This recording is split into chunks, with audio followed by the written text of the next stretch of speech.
Hi everybody, this is Seth, your Mild Mannered Mage, coming at you with another episode of The Spoils of War. This time, actually last week on Wednesday, I was playing a brand new deck. I was running Saruman the White Hand, which is based off of the Sauron Lord of the Rings commander deck.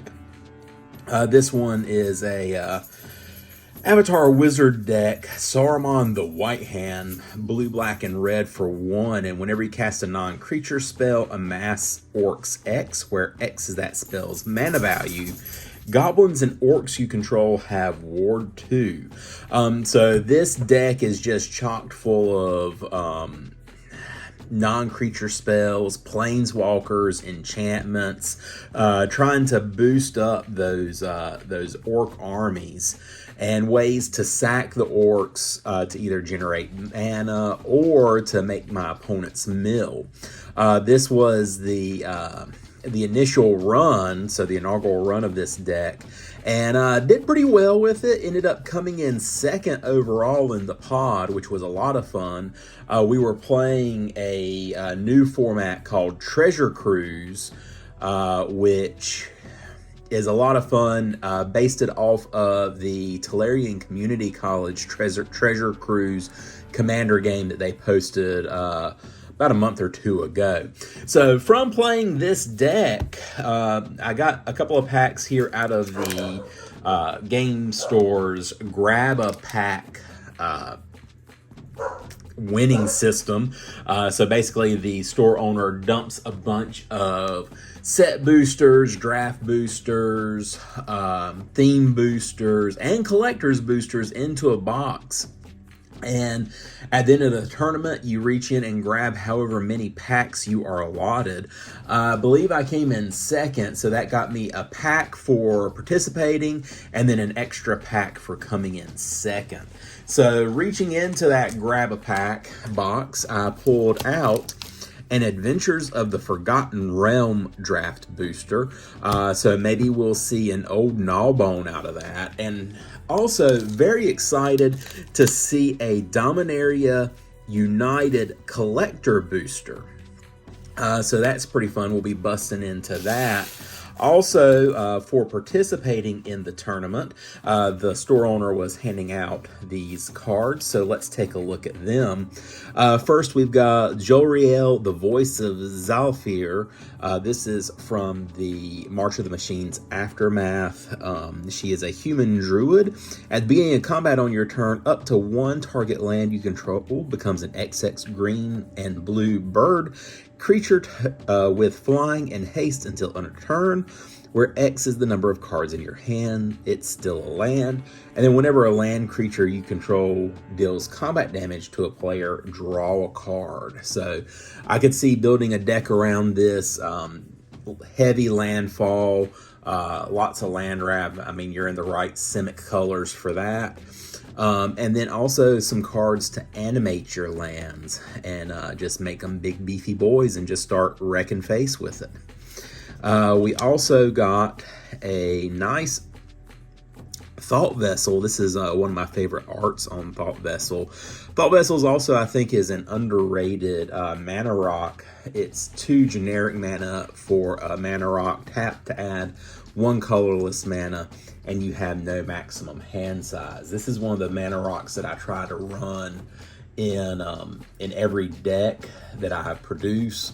I mean, I feel like it's up there with Reliquary Tower.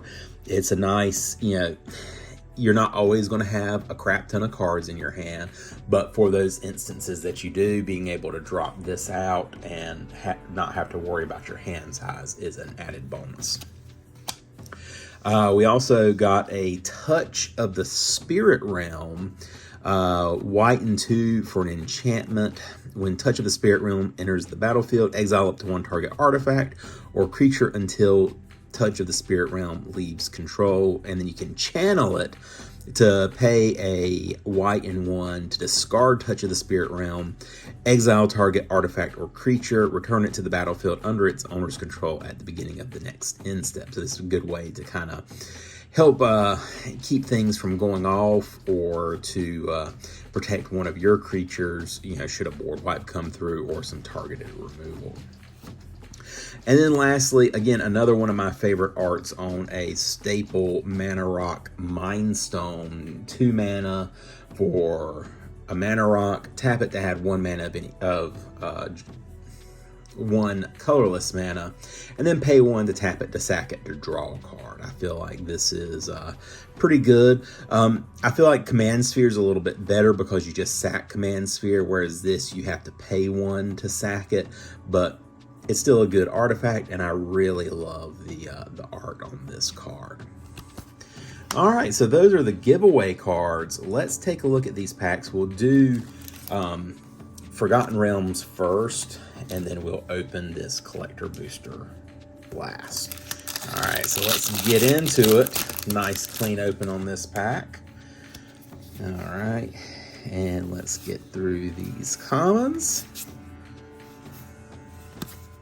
Looking for those uncommons. Really would like a old Gnawbone out of this. That would be nice. All right, here we go into the uncommons. Brunor Battlehammer, red and white and 2, Dwarf Warrior. Each creature you control gets +2/+0 for each equipment attached to it. You may pay 0 rather than pay the equip cost of the first equip ability you activate each turn. That's pretty cool.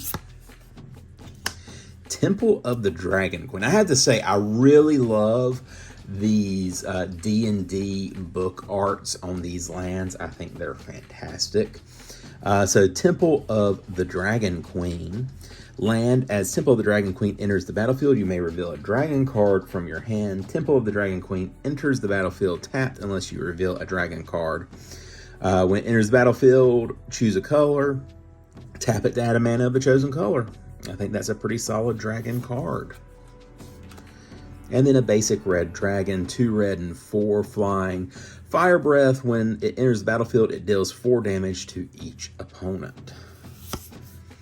And then for our rare, we've got Oswald Fiddlebender, Gnome Artificer, 1 and a white.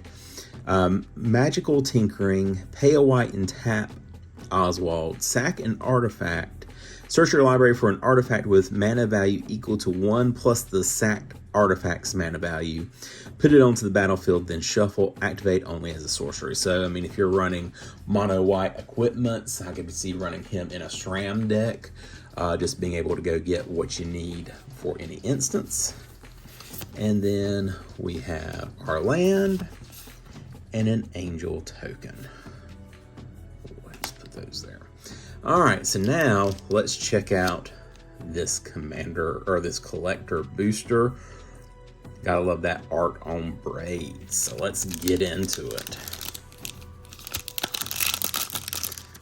All right, not as clean an open. There we go.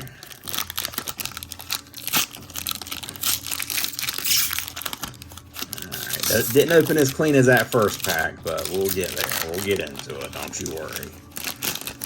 All right. So starting off with a Badger token. Yes. Okay, that's actually the back arm. Whew, the shine on these things, I swear. All right. So common, common, common, common. All right, here's an uncommon. I have to say, I do really like these new lands, the common dual lands. They are searchable with like your Farseek, or go search for a plains or an island. So I do really like that they've started doing that. Singear Connoisseur, 2 black and 3 flying vampire. Whenever one or more other creatures die, put a 1/1 counter on Singear Connoisseur. This ability only triggers once. Rona's Vortex, single blue, kicker, 2 and a black. Return target creature or planeswalker you don't control to its owner's hand. If this spell was kicked, put that permanent on the bottom of its owner's library instead. That's kind of nice. Then we've got, love these stained glass lands. Zar Ogenin, Scion of Ifrava. Green, white, and 3 for a cat warrior. Domain, when he becomes tapped, put a 1/1 counter on each creature you control with toughness less than the number of basic land types among lands you control. Shadowrite Priest. Human Cleric. Oh, this is a rare. 1 and a black. Other clerics you can control get +1/+1. Pay 2 black and 3 to tap it, sack another cleric, search your library for a black creature card, put it onto the battlefield, then shuffle. Alright. Then we got Robaran Mercenaries. White and 3, Vigilance. Has all activated abilities of all legendary creatures you control. Very nice. Tatiova, Steward of Tides. 2 green and a blue. Land creatures you control have flying. Whenever a land enters the battlefield under your control, if you control 7 or more lands, put up to one target land you control becomes a 3/3 elemental creature token with haste. It is still a land. Okay, that's a uncommon. Tobias, Doomed Conqueror. White and blue and 2 for Human Soldier with Flash. When it dies, for each non-token creature you controlled that died this turn, create a 2/2 black zombie creature token. Okay, so if he's out with a board wipe, then you get a bunch of zomboids. Then we got Ohabi Caleria, green, white, and 1 for an elf archer with reach. Untap all archers you control during each other player's untap step. Whenever an archer you control deals damage to a creature, you may pay 2. If you do, draw a card. Alright. Then Carpulsan Forest. Love that art. Pay it to add a colorless, or tap it to add a colorless, or tap it to add a red or green, and it deals 1 damage to you.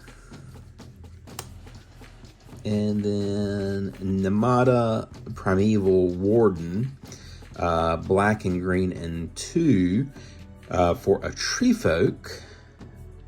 If a creature an opponent controls would die, exile it instead. When you do, create a 1/1 green sapling creature token. Pay a green to sack a sapling. It gets +2/+2. It is a 3/4. And then pay a black and 1 to sack 2 saplings to draw a card. All right. And then our token is a soldier and a badger, which I think is pretty funny. I wonder what makes badgers in this set. I'm going to have to go through and try to find it. All right, and that is it. That is everything that I got off of this most recent Commander tournament. It is Monday right now, so that means in 2 days there'll be another Commander tournament. So we'll see how we do. Maybe I'll play Saruman the White Hand again, or maybe I'll break something else out. In the meantime, this is Seth, your Mild Mannered Mage, hoping you all are having a fantastic week so far, and we'll see you next time.